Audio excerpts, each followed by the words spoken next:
আমি দায়িত্ব নিয়ে বলছি পশ্চিমবঙ্গের এই 8 লক্ষ কোটি দেনা এক সপ্তাহের মধ্যে মিটে যাবে।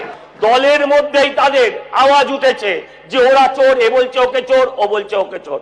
আমি আগের সরকার মা মাটি মানুষ বলে মাকে মাটিতে মিশিয়ে দিয়েছে, আর আমার সরকার ঘোষণা করেছে। এবার আমি বলার জন্য অনুরোধ করব মাননীয় শ্রী সজল ঘোষ মহাশয়,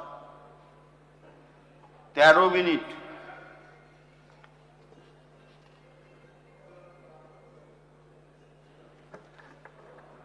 মাননীয় অধ্যক্ষ মহাশয়, আপনাকে আমি ধন্যবাদ জানাই। মাননীয় মুখ্যমন্ত্রী, তাকেও ধন্যবাদ জানাই। আপনারা আমাকে এই সদনে বলার সুযোগ দিয়েছেন। প্রথমবার বলছি, যদি কোনো ত্রুটি থাকে মার্জনা করবেন। স্যার, আমি এমন একটা বিধানসভা থেকে আসছি যে বিধানসভাটা রাস্তার এপারে কলকাতা, যার উল্টো দিকে রাস্তাটা হচ্ছে বরানগর। স্যার, আমি এই বিধানসভায় ঘুরে মানুষের কাছে প্রচার করে আমি যেটা দেখতে পেলাম যে কলকাতা পিনকোড, কলকাতা অ্যাড্রেস এবং কলকাতা লাগোয়া হওয়া সত্ত্বেও অত্যন্ত দুরবস্থার মধ্যে দিয়ে একটা বিধানসভা অঞ্চল পুরো রয়েছে। আমার আগের বক্তারা বলেছেন তাদের বিভিন্ন সময় যে ওখানে যেমন চটকল, জুট মিল যেগুলো, সেগুলো বন্ধ, সেগুলো যেমন আছে। আমি মাননীয় স্বাস্থ্যমন্ত্রীর দৃষ্টি আকর্ষণ করব। স্যার, আমি ওখানে গেছিলাম, ওখানকার একটা জেলা হসপিটাল ভিজিট করতে। আমি সেখানে দেখেছি 100 আসন বিশিষ্ট হাসপাতালের মধ্যে আইসিইউ নেই। আমি দেখে এসছি হাসপাতালটা চলছে যেখানে একটাও মনিটর নেই। হাসপাতালটা চলছে যেখানে একটাও এয়ার কন্ডিশন মেশিন নেই। স্যার, আপনারা মাননীয় চেয়ারম্যান, তিনিও মাননীয় অধ্যক্ষ, আপনিও জানেন, আপনি ডাক্তার, স্বাস্থ্যমন্ত্রী, আপনিও জানেন যে এয়ার কন্ডিশনটা রুগীর জন্য প্রয়োজন হয়, আরামের জন্য প্রয়োজন নেই। অত্যন্ত দুরবস্থার মধ্যে দিয়ে একটা হাসপাতাল চলছে। একটা নাগরিক সামান্যতম পরিষেবা পুরো বরানগর জুড়ে আপনি যদি বলেন স্যার কোথাও কিচ্ছু নেই। গত কয়েকদিন আগে যে প্রবল বৃষ্টি হয়, সেই বৃষ্টিতে বরানগর 1 হাঁটু জলে ডুবেছিল, এবং আমি বলছি আজকে 4 দিন বাদেও সেখানে কিন্তু জল সম্পূর্ণভাবে নেমে যায়নি। আমি আগের মা মাটি মানুষের সরকার, তার পুরো নগর উন্নয়ন দপ্তরের মন্ত্রী যদি থাকতেন আজকে, আমি তাকেও অনুরোধ করতাম গিয়ে একবার দেখে আসুন।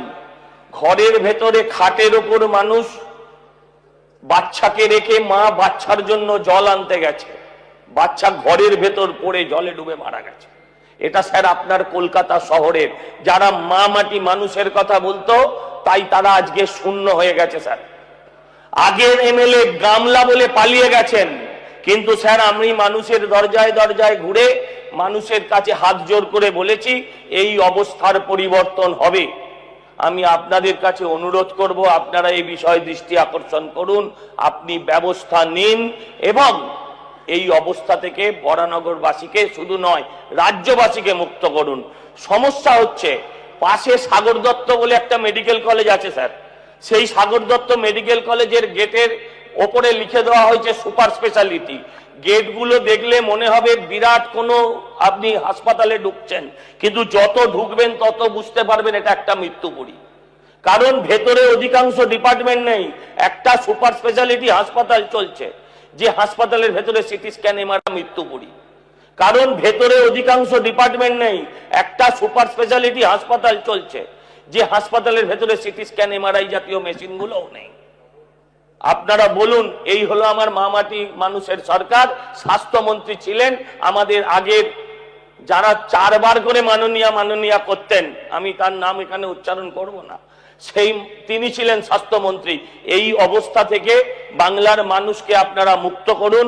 বাংলার মানুষ আমাদের ম্যান্ডেট দিয়েছেন, আমরা দরজায় দরজায় ঘুরেছি।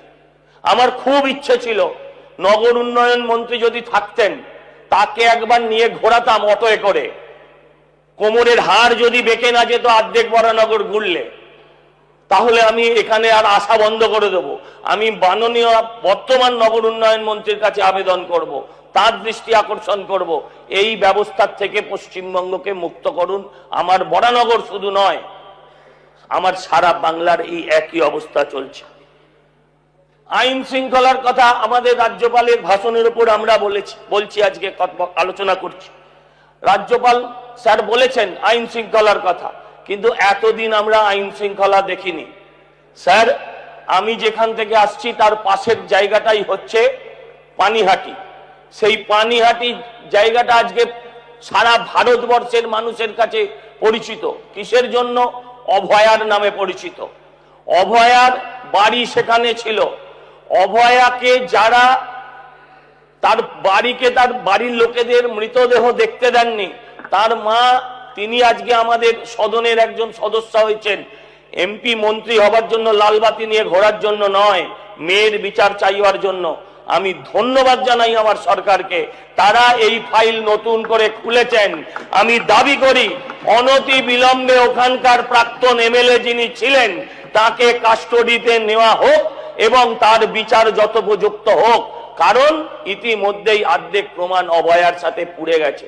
স্যার, আমি অনুরোধ করব, আইন শৃঙ্খলা মানে শুধু অভয়া নয়, অভয়া থেকে তামান্না থেকে শুরু করে সারা পশ্চিমবঙ্গে যত আপনারা, আমাদের সরকার, সেদিন রাজ্যপাল মহোদয় বলেছেন যে আমাদের সরকার তিনি ব্যবস্থা করবেন মহিলাদের জন্য দুর্গা স্কোয়াড তৈরি করে এবং থানায় থানায় মহিলা ডেস্ক। আমি আবেদন করব আপনাদের কাছে, আমি আবেদন করব পুলিশ মন্ত্রী তথা মুখ্যমন্ত্রীর কাছে, ইমিডিয়েট গতকাল বাজেটে সেটা আমরা পেয়েছি, সেটা যত সম্ভব তাড়াতাড়ি করে দেওয়া হোক। স্যার, 8 লক্ষ কোটি টাকার দেনা আমার সারা পশ্চিমবঙ্গের মানুষের প্রত্যেকের মাথার উপরে, আপনি যিনি মুখ্যমন্ত্রী আছেন তারও উপরে আছে, আমাদেরও প্রত্যেকের উপর আছে। আমি আপনাদের কাছে আবেদন করব, এই আগের সরকারের যারা সদস্য সমর্থক ছিলেন, পঞ্চায়েত থেকে শুরু করে মুখ্যমন্ত্রী অবধি, তাদেরকে ভালো করে ঝাড়াই পোছাই করা হোক। আমি দায়িত্ব নিয়ে বলছি, পশ্চিমবঙ্গের এই 8 লক্ষ কোটি দেনা 1 সপ্তাহের মধ্যে মিটে যাবে, 1 সপ্তাহের মধ্যে মিটে যাবে। দলের মধ্যেই তাদের আওয়াজ উঠেছে যে ওরা চোর, এ বলছে ওকে চোর, ও বলছে ওকে চোর। আমি আবেদন করব মাননীয় স্পিকার স্যারের কাছে যে ওনাদের একটু চেয়ারটা আলাদা করে দেওয়া হোক, কোনটা কালীঘাট তৃণমূল আর কোনটা নিমতলা ঘাট তৃণমূল সেটা আলাদা করে দিলে আমাদেরও তাদের সমালোচনা করার সময় সুবিধে হবে কোন দিকে আঙুল তুলব। আমি বলছি, আমি সরকারকে ধন্যবাদ জানাই। আগের সরকার মা মাটি মানুষ বলে মাকে মাটিতে মিশিয়ে দিয়েছে, আর আমার সরকার ঘোষণা করেছে যে আগামী বর্ষের মধ্যে, আগামী নতুন বাজেটের আগে 1 লক্ষ বেকার যুবকের চাকরি হবে এবং তার সঙ্গে 50,000 শিক্ষকের চাকরি হবে। আমি তাদের প্রণাম জানাই। আমি ঘুরেছি স্যার, আমি ওখানকার বরানগরের এলাকায় এলাকায় ঘুরেছি। আমি বিশ্বাস করি এই সমস্যা শুধু বরানগরের নয়, প্রত্যেকটা যতজন বিধায়ক আছেন যে কোনো দলের হতে পারেন, আমি বলছি স্যার, কিছু না হলে বরানগর অঞ্চলে 25খানা স্কুল বন্ধ হয়ে আছে। 25টা স্কুল, শতবর্ষ পেরোনো স্কুল বন্ধ হয়ে আছে। আর যে স্কুলগুলো আছে তার অধিকাংশ ঢুকছে। পাড়ায় পাড়ায় ইংরেজি মিডিয়াম স্কুল গড়ে উঠেছে। স্যার, আমি চাই, ইংরেজি মিডিয়াম নিয়ে আমার কোনো বক্তব্য নেই, প্রাইভেট স্কুলে ছেলে মেয়েদের শিক্ষা দেওয়ার মতন অর্থনৈতিক অবস্থা পশ্চিমবঙ্গের মানুষের আজকে নেই। তাই আমি আপনাদের কাছে আবেদন করব, মাননীয় শিক্ষামন্ত্রীর কাছে, শিক্ষা মন্ত্রকের কাছে আমি আবেদন করব, যত তাড়াতাড়ি সম্ভব এই স্কুলগুলোকে পুনরায় চালু করে, এবং আমাদের নতুন যে কেন্দ্রীয় শিক্ষানীতি আসছে সেই শিক্ষানীতি হচ্ছে যে শিক্ষাকে কর্মোপযোগী করে তোলার শিক্ষানীতি। সেই শিক্ষানীতি প্রয়োগ করে পশ্চিমবঙ্গের এই সরকারি স্কুলের শিক্ষা ব্যবস্থাগুলোকে বাঁচিয়ে তোলা হোক। আমি আপনাদের কাছে সেই আবেদন করব। স্যার, আমি একটা বিষয় জানতে চাই, আমি জানি না, কালকে আমি এখান থেকে বেরোনোর পর অনেকে আমায় প্রশ্ন করছেন সংখ্যালঘু তাদের জন্য কিছু কি করা হলো। আমি প্রশ্ন রাখতে চাই সরকারের কাছে, আমার জানা নেই, তাই আমি জানতে চাই যেখানে রাষ্ট্র যদি ধর্মনিরপেক্ষ হয়, রাষ্ট্র যদি ধর্মনিরপেক্ষ হয়, সেখানে সংখ্যালঘু দপ্তরের আদৌ কি প্রয়োজন হয় কিনা এটা আমি সরকারের কাছে জানতে চাই। এ বিষয়ে আমার জ্ঞান নেই, তাই কারণ সংখ্যালঘু সংখ্যাগুরু করে আমরা নিজেরাই ধর্মনিরপেক্ষতার আড়ালে থেকে আমরা নিজেরাই মানুষে মানুষে বিভাজন করছি। আপনাদের সেটা একটু বলতে হবে। স্যার, এই সরকার গত 15 বছরে পশ্চিমবঙ্গটাকে পশ্চিম বাংলাদেশ বানিয়ে দিয়েছিলেন। এই নিয়ে আমরা দেখেছিলাম বাংলাদেশ থেকে অনেক সেখানকার যারা সন্ত্রাসবাদী তারা অনেক সময় আমার রাজ্যের মুখ্যমন্ত্রীকে আহ্বান জানিয়েছিলেন, তৎকালীন মুখ্যমন্ত্রীকে আহ্বান জানিয়েছিলেন যে এসো তুমি বাংলাদেশ পশ্চিমবঙ্গটাকে আলাদা করে দাও। আমি আপনাদের কাছে আবেদন করব, এই সরকার ইতিমধ্যে বহু জমি দিয়েছে যাতে বর্ডারটাকে সিকিউর করা যায়। আমি আপনাদের কাছে আবেদন করব সেই ব্যবস্থা আরো কঠিনভাবে হোক। পশ্চিমবঙ্গের মধ্যে যারা অতীতে দীর্ঘ কয়েক পুরুষ ধরে যারা বাংলাদেশ সৃষ্টি হওয়ার ভারত ভাগের আগে থেকে যারা পশ্চিমবঙ্গে আছেন তারা নিশ্চয়ই যে কোনো ধর্ম নির্বিশেষে তারা আমার, কিন্তু যারা আজকেও ঢুকছেন বা ঢুকে আছেন ইমিডিয়েট তাদের প্রত্যার্পণ করা হোক। কারণ আমরা দেখেছি টিভি মিডিয়ায় যত যাচ্ছে বলে খবর হয় তত সম্ভবত যায়নি। আমি আপনাদের কাছে অনুরোধ করব, আমি আপনাদের কাছে আবেদন করব যে আমরা পশ্চিমবঙ্গকে সোনার পশ্চিমবঙ্গ করব বলেছি। 50 বছর, এটা স্যার শুধু 15 বছর সিপিএম জামানার থেকে শুরু করে আজকে তৃণমূল জামানার, শুধু তৃণমূল জামানার নয়, যে সমস্যা আছে আমাদের কাছে মানুষের প্রত্যাশা অসীম। মানুষ আমাদের থেকে চায় যে 50 বছরের জমা সমস্যা 15 বছরে যাতে আমরা 5 বছরে যাতে আমরা তার থেকে বাংলাকে মুক্ত করতে পারি। এই কঠিন কাজ, কিন্তু এই কাজ আমাদের করতে হবে। এই কাজ আমরা করব কারণ আমরা মানুষের কাছে দায়বদ্ধ। আমি আরেকটা বিষয় বলে আমি আমার বক্তব্য শেষ করব, যেটা হচ্ছে মাননীয় শিল্পমন্ত্রীর কাছে আমি আবেদন করব।